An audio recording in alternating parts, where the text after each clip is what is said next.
Hello बच्चों, मैं स्मिता बिजलवान स्वागत करती हूँ आपका आईसीटी वर्चुअल क्लासरूम में। आशा करती हूँ आप सभी स्वस्थ होंगे और अच्छे से अपनी पढ़ाई कर रहे होंगे। बच्चों, आज हम पढ़ने जा रहे हैं क्लास 12 की केमिस्ट्री। और क्लास 12 केमिस्ट्री में हमारा चैप्टर चल रहा था कोऑर्डिनेशन कंपाउंड। इसी को ही आज हम आगे कंटिन्यू करेंगे और एक बार देख लेंगे कि अपने लास्ट लेक्चर में हम कौन कौन से टॉपिक्स पढ़ चुके हैं।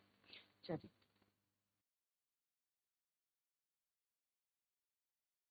तो कोऑर्डिनेशन कंपाउंड हम पढ़ रहे हैं। ठीक है, कोऑर्डिनेशन कंपाउंड को बच्चों कॉम्प्लेक्स कंपाउंड भी कहा जाता है। ठीक है, हम इसे कहते हैं कॉम्प्लेक्स कंपाउंड।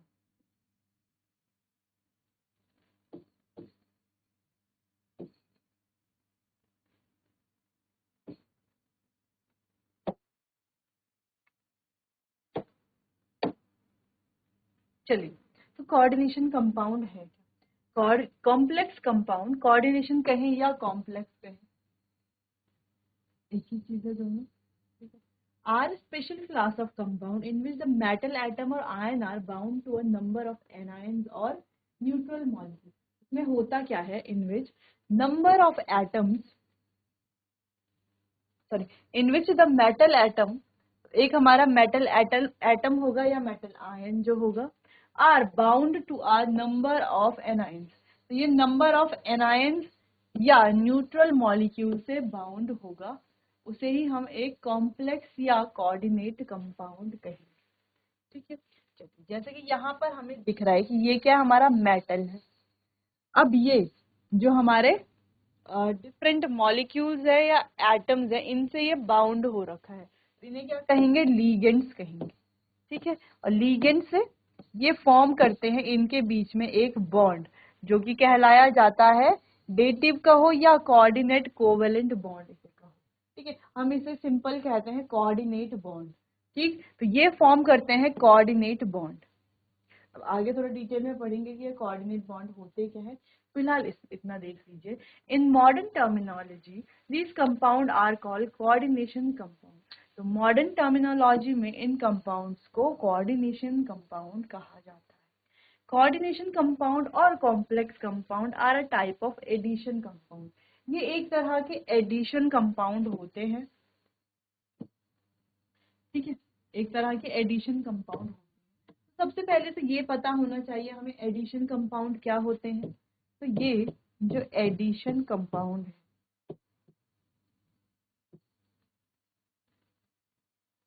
ये दो तरह के होते हैं बच्चों। एक तो ऑफ कोर्स हमारा ये कोऑर्डिनेशन कंपाउंड,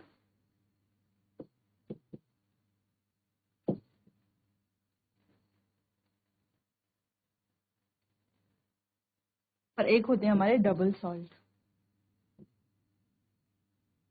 अच्छा, डबल सॉल्ट दोनों में क्या है, जो सॉल्ट के कॉम्बिनेशन से बनते हैं उन्हें हम एडिशन कंपाउंड बोलेंगे। एडिशन कंपाउंड यानी कि जो अलग अलग जो हमारे मॉलिक्यूल्स हैं या सॉल्ट हैं, उनके कॉम्बिनेशन से बन रहे हैं, उनके वो जब ऐड हो जा रहे हैं तब बन रहे हैं, तो उसे हम एडिशन कंपाउंड कहेंगे। ठीक है, चलिए, फिलहाल ये जो पॉइंट्स हमने डिस्कस यहाँ पर किए हैं, इनको आप नोट कर लीजिए। चलिए, तो एडिशन कंपाउंड, जैसे कि हमने बात की, जो दो या दो से अधिक सॉल्ट के कॉम्बिनेशन से बनते हैं। ठीक है, तो डिफाइन हम कर लेंगे यहाँ पर एडिशन कंपाउंड को। अच्छा, ये दो तरह के होते हैं, ये तो हमने देख लिया है।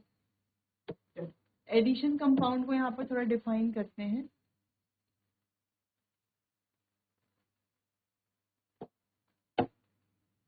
एडिशन कंपाउंड को अगर हम डिफाइन करते हैं, यहाँ पर आप लिख सकते हो addition compound which are formed from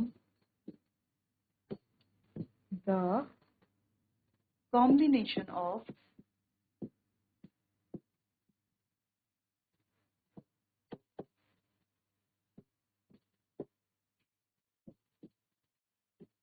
two or more salt। ठीक है, तो जो दो या दो से अधिक सॉल्ट के कॉम्बिनेशन से बनते हैं वो हमारे कंपाउंड। बात हमने कर ली है, दो तरह के ये होते हैं, एक होते हैं डबल सॉल्ट और एक होते हैं हमारे कोऑर्डिनेशन कंपाउंड। अब ये दोनों में डिफरेंस क्या है उसके बारे में बाद में बात करेंगे। फिलहाल हमें यहाँ पर ये देखना है कि देखो ये तो हमारा मेटल है, मेटल आयन जिसे हम कह रहे हैं, और ये हमारा जो एल से डिनोट हो रहा है ना, ये क्या है हमारा, ये हमारे लीजेंड्स है।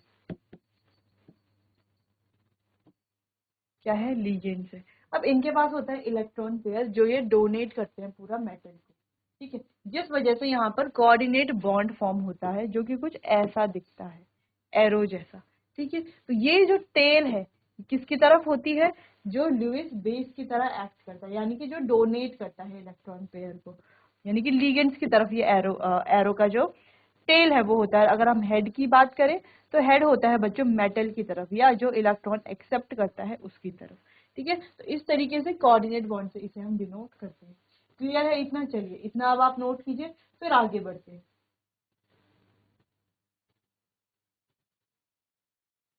चलिए नोट कर लिया इतना, आगे बढ़ते हैं। अब बात करते हैं एडिशन कंपाउंड। जैसे हमने कहा कि एडिशन कंपाउंड दो तरह के होते हैं, डबल सॉल्ट और कोऑर्डिनेशन कंपाउंड, उनके बारे में थोड़ा पढ़ते हैं। On the basis of nature addition molecule compound divided into two category. तो इनके नेचर के बेसिस पर इन्हें जो है दो कैटेगरीज में डिवाइड किया जाता है। They are double salt and coordination complex या कॉम्प्लेक्स कंपाउंड। पहला है हमारा डबल सॉल्ट और दूसरा है हमारा कोऑर्डिनेशन कंपाउंड।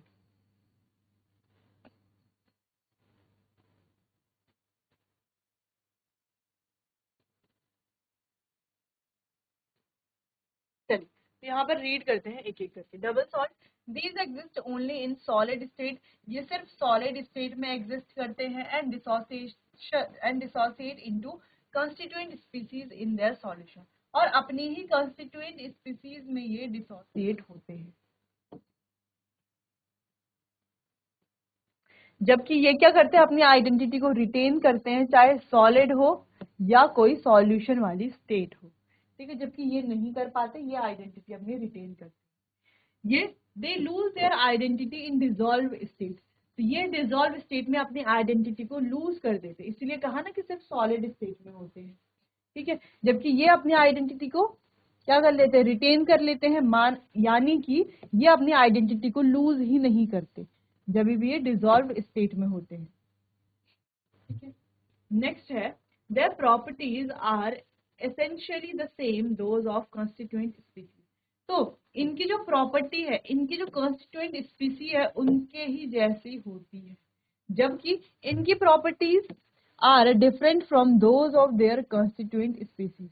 इनकी प्रॉपर्टी इनकी कॉन्स्टिट्यूएंट स्पीसीज से डिफरेंट होती है, जबकि इनकी प्रॉपर्टी इनकी कॉन्स्टिट्यूएंट स्पीसी है उससे डिफरेंट नहीं होती, सेम होती है। अगला है in double salt the metal atom और आयन एग्जिबिट नॉर्मल वैलेंसी। तो मेटल आयन है जो, या मेटल एटम है, उसकी क्या होती है, नॉर्मल वैलेंसी होती है। जबकि कोऑर्डिनेशन कंपाउंड में होता है बच्चों, the number of negative ions और molecule surrounding the central metal atom is beyond its normal valency. तो जितने भी इसके आस पास ये जो रहते हैं ना, जिन्हें हम लिगेंड्स कहते हैं, वो इसकी नॉर्मल वैलेंसी से बियॉन्ड है, ठीक है। ऐसा नहीं कि जितनी नॉर्मल वैलेंसी है उतना ही होगा, ठीक है, जैसे डबल सॉल्ट। क्लियर? और यहाँ पर एक सॉल्ट दिया हुआ, इसे कहते हैं बच्चों मोर सॉल्ट। तो मोर सॉल्ट एक प्रकार का डबल सॉल्ट है।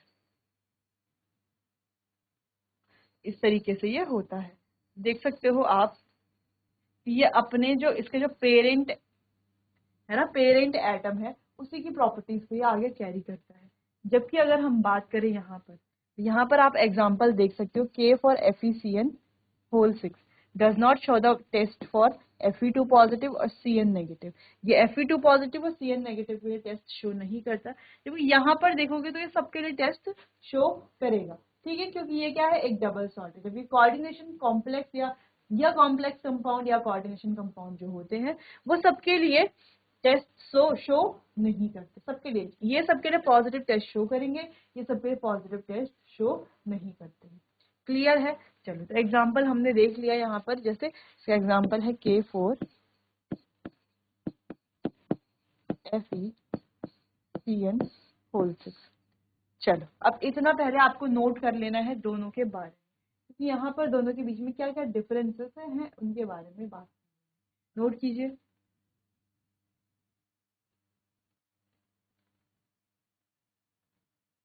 चलिए बच्चों, क्लियर है इतना, आगे बढ़ते हैं।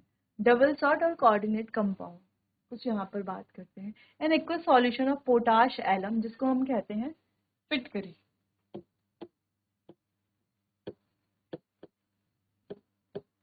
ये जो पोटाश एलम होता है, फिटकरी होता है, ये भी एक प्रकार का डबल सॉल्ट है। ठीक है, जैसे कि आप देख पा रहे हो। Give the test for K positive Al+3SO4 2 negative. ठीक है, तो सबके लिए ये टेस्ट देता है। रिएक्शन आप देख सकते हो यहाँ पर कुछ इस तरीके से है। ठीक है, रिएक्शन आपको जरूर नोट कर लेनी है। इन सभी के लिए ये क्या करता है, टेस्ट शो करता है। जबकि coordination compound molecular compound that retain their identity even when dissolved in water। जबकि इनका काम क्या है, कोऑर्डिनेशन वालों का, ये अपने आइडेंटिटी को रिटेन करते हैं। यानी कि अगर आप सिंपली कहें तो जो डबल सॉल्ट है वो अपनी आइडेंटिटी को लूज कर देते हैं, खो देते हैं। जबकि जबकि जो हमारे कोऑर्डिनेशन कंपाउंड है ये अपनी आइडेंटिटी को लूज नहीं करते। ठीक, जैसे potassium ferrocyanide is dissolve in water does not give the usual test for. तो ये अगर हम इसको डिसॉल्व कर ले, ठीक है, पोटेशियम फेरोसाइनाइड को, तो ये Fe+2 के लिए और Cn-1 के लिए कोई भी टेस्ट नहीं देंगे। Indicating that does not dissociate into, क्योंकि ये इसमें डिसोसिएट नहीं होगा। कैसे डिसोसिएट, देखो यहाँ पर क्या किया जा रहा है, आपको लग रहा होगा कि ये ऐसे टूटेगा, ऐसे डिसोसिएट होगा, ऐसे ब्रेक होगा जब हम इसको पानी में डालेंगे। तो ये ऐसे ब्रेक नहीं होगा। ये ब्रेक कैसे होगा, देखो ध्यान से अगर आप देखो तो ये ब्रेक होगा +4K + FeCN होल 6 और आ जाएगा -4। ठीक है, तो इस तरीके से कुछ ये ब्रेक होगा। जबकि जो हमारा इस तरीके से कौन ब्रेक होता है, जो हमने सेकंड वाला किया हुआ है, जिसे क्रॉस किया हुआ है बच्चों, ऐसे ब्रेक होते हैं हमारे डबल सॉल्ट। ठीक है, ऐसे ब्रेक होते हैं डबल सॉल्ट, जैसे कि आप देख पा रहे हो। देखो डबल सॉल्ट ये वाला जो पोटाश एलम का हमने यहाँ पर फॉर्मूला है। ठीक है, तो पोटाश एलम देखो ब्रेक कैसे हो रहा है, 2K पॉजिटिव Al+3 में SO4 2 नेगेटिव। ठीक है, तो ये आपको ध्यान रखना है। ये ध्यान कैसे रहेगा, जब आप प्रॉपर्टीज को अच्छे से पढ़ोगे, डबल सॉल्ट की और कोऑर्डिनेशन कंपाउंड की, और प्रॉपर्टीज भी आपको याद होनी चाहिए। ठीक है, तो यहाँ पर एक प्रॉपर्टी आप ये लिख सकते हो कि दे गिव पॉजिटिव टेस्ट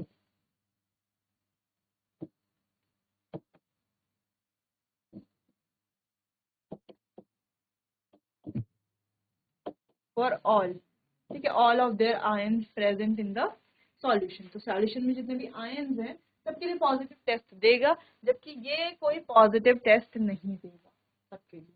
ठीक है, चलिए क्लियर है। और ये बहुत इंपॉर्टेंट एग्जाम्पल है बच्चों, ये वाला एग्जाम्पल जो है ये आपको अच्छे से नोट कर लेना है। और ये वाला एग्जाम्पल एक डबल सॉल्ट का एग्जाम्पल है, एक कोऑर्डिनेशन कंपाउंड का एग्जाम्पल। ठीक है, नोट कीजिए दोनों को।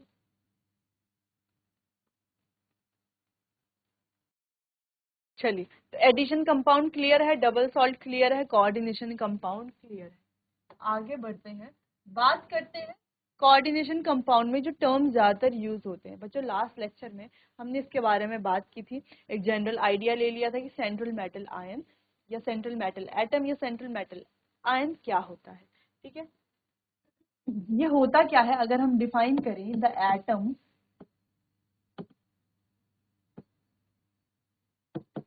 which is bounded by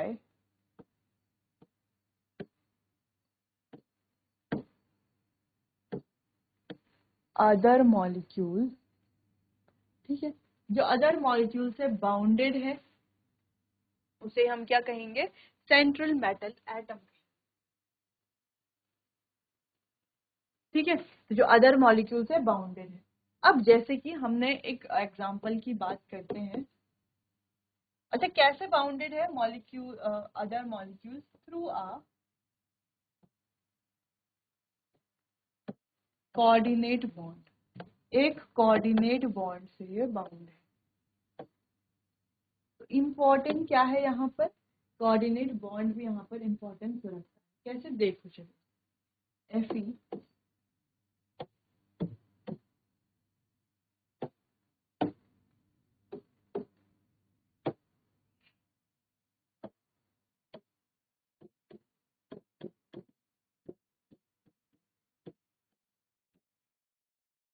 अगर हम इसकी बात करते हैं, ठीक है, तो ये होता है हमारा आयनाइजेशन स्पेयर।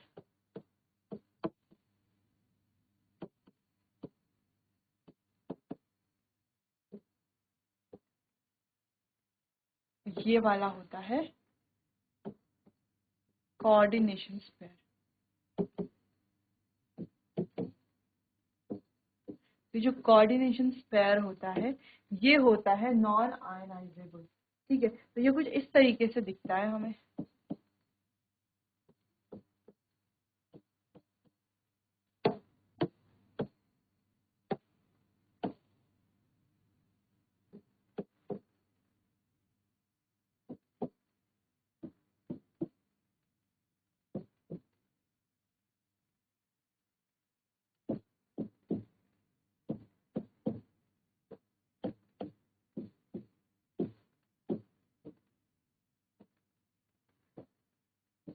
इस तरीके से, ठीक है। तो ये जो बीच में हमें दिख रहा है, हाईलाइट करेंगे इसे, जो बीच में हमें दिख रहा है ये Fe, ये क्या है हमारा, यही हमारा क्या है, सेंट्रल मेटल एटम। ठीक है, यही क्या है हमारा सेंट्रल मेटल एटम। ठीक है, जो किससे जुड़ा हुआ है, ये जो बॉन्ड हमें दिख रहा है ना, ये क्या है बच्चों, ये है कोऑर्डिनेट बॉन्ड।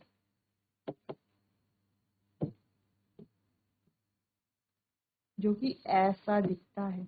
ठीक है, जहां पर ये जो इसका टेल है ये किसकी तरफ होता है, जो लुईस बेस होते हैं, या हम कहें जो इलेक्ट्रॉन डोनर होते हैं, इलेक्ट्रॉन डोनर की तरफ होता है। और हेड किसकी तरफ होता है, इलेक्ट्रॉन एक्सेप्टर की तरफ होता है। ठीक है, तो यहाँ पर लिख लेते हैं इसे, टेल किसकी तरफ होता है, इलेक्ट्रॉन डोनर, जो इलेक्ट्रॉन डोनेट कर रहा है उसकी तरफ, और हेड जो है वो किसकी तरफ होता है, इलेक्ट्रॉन एक्सेप्टर, जो है जो इलेक्ट्रॉन को एक्सेप्ट करे, ठीक है, उसकी तरफ इसका हेड होता है। जैसे यहाँ पर अगर हम देखें तो Cn क्या है, यहाँ पर इलेक्ट्रॉन डोनेट कर रहे हैं, तो इलेक्ट्रॉन डोनर, जिसको हम बच्चों लुईस बेस भी कहते हैं।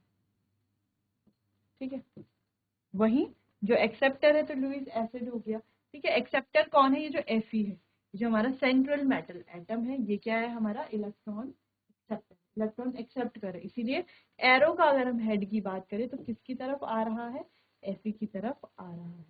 ठीक है, क्लियर है इतना।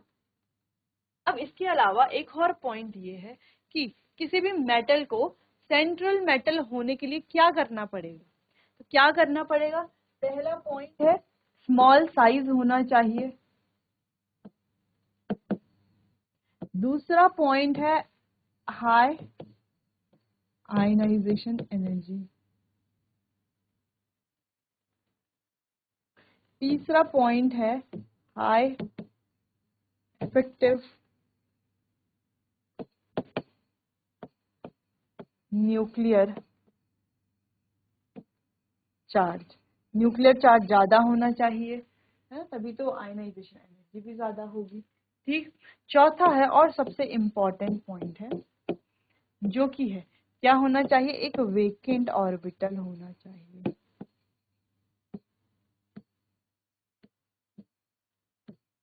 यानी कि यहाँ पर वेकेंसी होनी, वेकेंट ऑर्बिटल भी है, अगर हाई इफेक्टिव न्यूक्लियर चार्ज भी है, हाई आयनाइजेशन एंथैल्पी एनर्जी या एंथैल्पी भी है, और साइज में भी स्मॉल है, तो ये बन सकता है एक हमारा सेंट्रल मेटल एटम।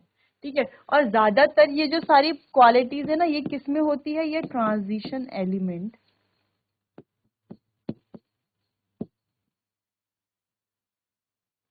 या हम कहें डी ब्लॉक एलिमेंट,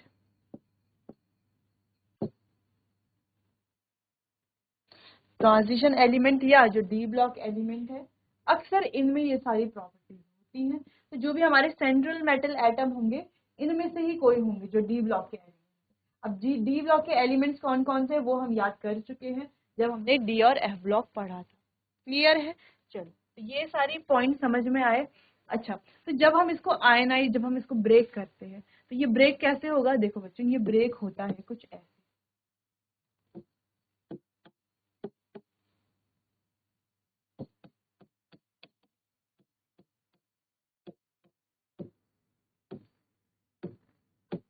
ठीक है, तो ये तो हो गया हमारा कैटायन।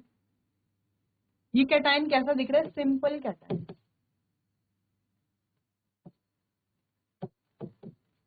ये क्या है? हमारा एनायन। लेकिन कैसा एनायन है? कैसा दिख रहा है ये स्ट्रक्चर? कॉम्प्लेक्स।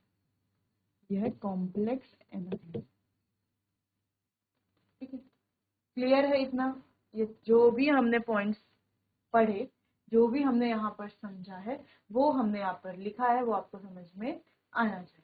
ठीक है, समझ में नहीं आता है तो आप मुझसे पूछ सकते हैं। चलिए नोट कीजिए इतना।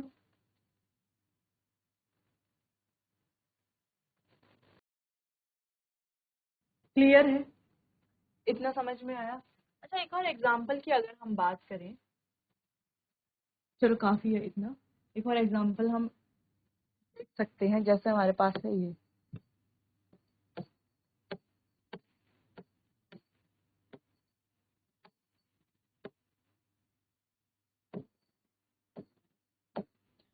हमारे पास है। ये भी हमारे पास क्या है? एक कॉम्प्लेक्स कंपाउंड है। इसको अगर हम ब्रेक करते हैं तो ये ब्रेक कैसे होगा? देखो,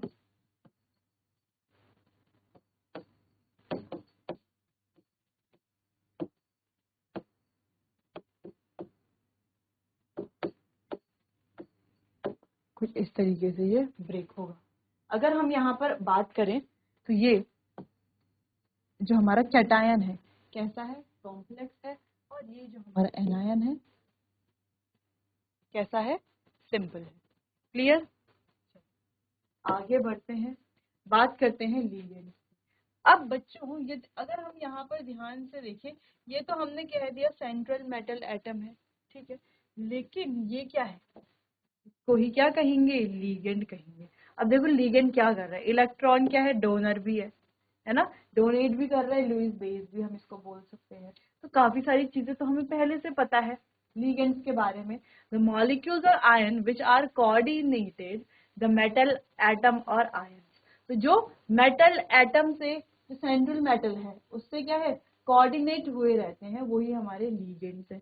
जैसे एग्जाम्पल यहाँ पर है, तो ये जो 6 साइनाइड है ना, ये दिख रहे हैं, ये CN6, ये जो 6 साइनाइड ग्रुप हैं जो Fe+2 से कोऑर्डिनेट हो रखे हैं, इनको ही क्या कहा जाता है? लीगेंड्स कहा जाता है। यही हमारे क्या है? लीगेंड्स है। Ligand can be negative ion, positive ion और न्यूट्रल आयन। अब हम ये नहीं कहेंगे कि लीगेंड्स हमेशा नेगेटिव होंगे, है ना? जैसे यहाँ पर हमने देखा लीगेंड्स हमेशा नेगेटिव नहीं हो सकते। जैसे यहाँ पर क्या है?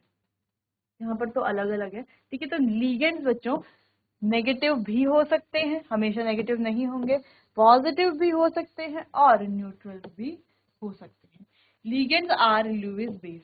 लीगेंड्स को हम लुईस बेस कह रहे हैं। क्यों कह रहे हैं? क्योंकि क्या कर रहा है? ये इलेक्ट्रॉन डोनर ये है, इलेक्ट्रॉन डोनर। इलेक्ट्रॉन डोनर होने की वजह से लुईस बेस इसे हम कह रहे हैं। अगला है सेंट्रल मेटल एटम। तो बच्चों, जो सेंट्रल मेटल एटम होगा उसे क्या कहेंगे? लुईस बेस, लुईस एसिड कहेंगे। जैसे कि देखो, इसको ही ले लेते हैं यहाँ पर, है ना?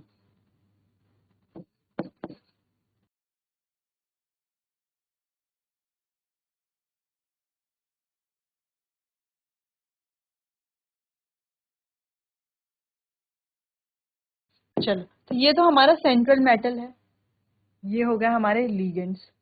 अब लीगेंड्स को हम क्या कह रहे हैं कि ये क्या है? लुईस बेस है। क्यों है? क्योंकि इलेक्ट्रॉन को ये डोनेट कर रहे हैं। डोनेट कर रहे हैं, लेकिन एक्सेप्ट कौन कर रहे हैं? ये Fe कर रहा है एक्सेप्ट। तो Fe को हम क्या कह सकते हैं?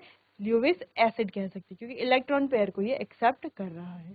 ठीक, चलिए बच्चों, तो आज के लिए बस इतना ही। बाकी चैप्टर को कंटिन्यू करेंगे हम अपने आने वाले अगले सेशन में। तब तक के लिए आपका बहुत बहुत धन्यवाद।